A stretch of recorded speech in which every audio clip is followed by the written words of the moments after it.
Helicopters are terrific machines. They'll allow you to go many places you normally wouldn't be able to go. Beat a lot of schedules. That's why I enjoy flying them. But like any machine, there's a right way and a wrong way to use it. You've all heard the phrase contributing factors. Most often this means a number of events can occur which would put a flight in harm's way. Sometimes these events, weather for instance, can be unpredictable or unavoidable. But more often than not, at least some of these events are the results of bad decisions made by the wrong person and maybe for the wrong reasons. Let me tell you a story.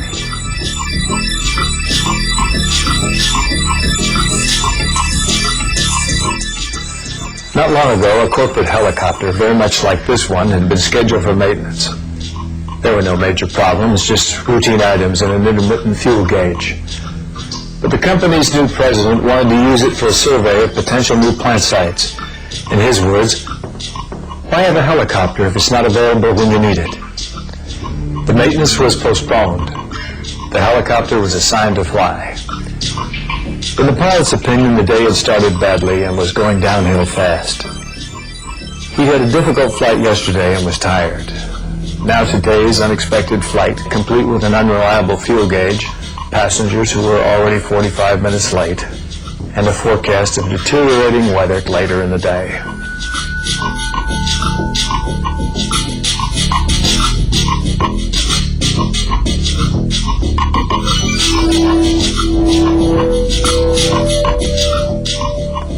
When the executives finally arrived, the CEO wanted to go right now. It was his first helicopter flight, and he was nervous and in no mood to be told anything by anybody, particularly about fuel gauges.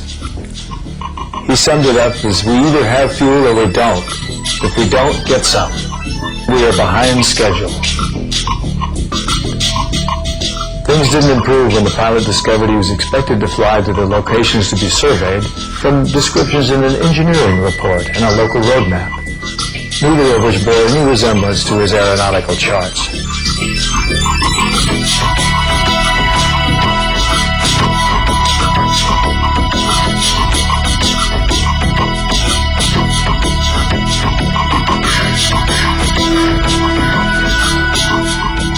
After 3 frustrating hours of trying to find the new plant locations, the mood in the cabin had turned from anxious to angry.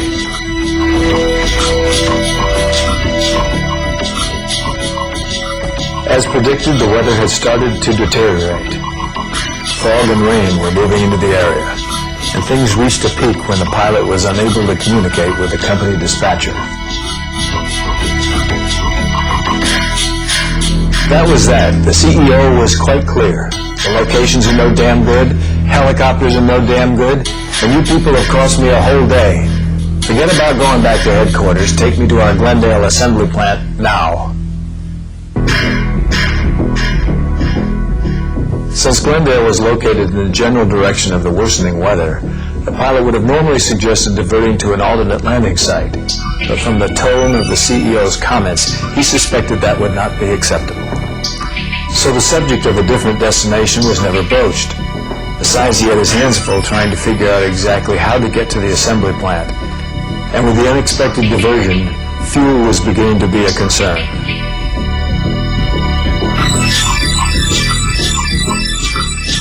"22 minutes later, the flight had still not reached the Glendale plant, and the pilot estimated they had 15 minutes of fuel remaining.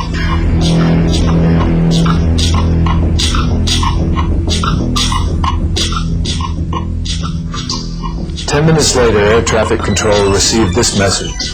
Mayday, mayday, mayday, November 202 Sierra X-ray, inadvertent IFR. It was the last transmission. Are helicopters inherently dangerous? Of course not. This situation should never have happened. Let me make it clear that the ability and judgment of the pilot are not in question. The company's operating procedures are. They placed the pilot in a position that was both perhaps beyond his own ability and the ability of his equipment. Let's look at the facts. The pressure to postpone the maintenance was a clear indication that top management didn't understand the necessity of a preventative maintenance program.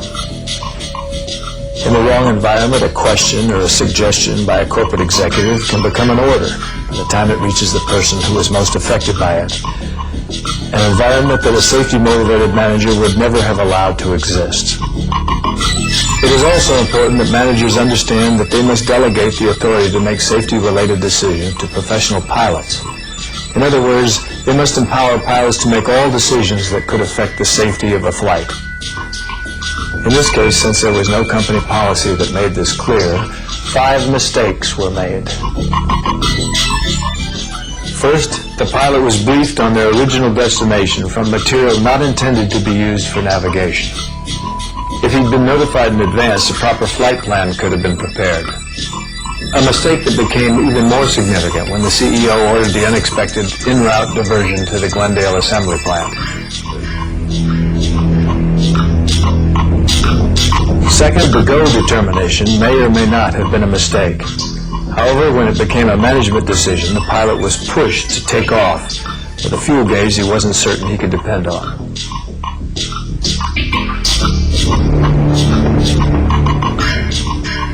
Third, the issue of crew rest was totally ignored. Fatigue can be debilitating, and tired flight crews can make mistakes. Next, when the weather conditions worsened and the fuel situation was uncertain, the idea of diverting to an alternate was not suggested because of the climate created by the CEO. A situation that developed because the pilot was intimidated by an over-aggressive executive who had neither the background or the knowledge to make a reasoned decision. A man who made time, not safety, the primary consideration. Finally, although the pilot was instrument qualified and the helicopter was equipped for instrument flight, he may not have been confident of his ability. Corporate management can contribute to a safety-oriented operating environment by ensuring that pilots have access to recurring training necessary to stay on top of current instrument procedures, navigating procedures, new techniques, and new equipment. As I said before, the situation was an accident looking for a place to happen. But if there's one thing I'd like to impress on you, most accidents don't need to happen. The bottom line is every flight has a chain of events that ultimately determine its success or failure. And any executive pressure to manage a flight, even if only implied, can have serious consequences. Corporate executives must not be the weak link that put a flight at risk by imposing requirements that exceed the capabilities of the pilot or the aircraft. It's up to you to take the responsibility for creating a safety program that emphasizes the goal of 0 accidents. Remember, safety starts at the top, in the vertical dimension.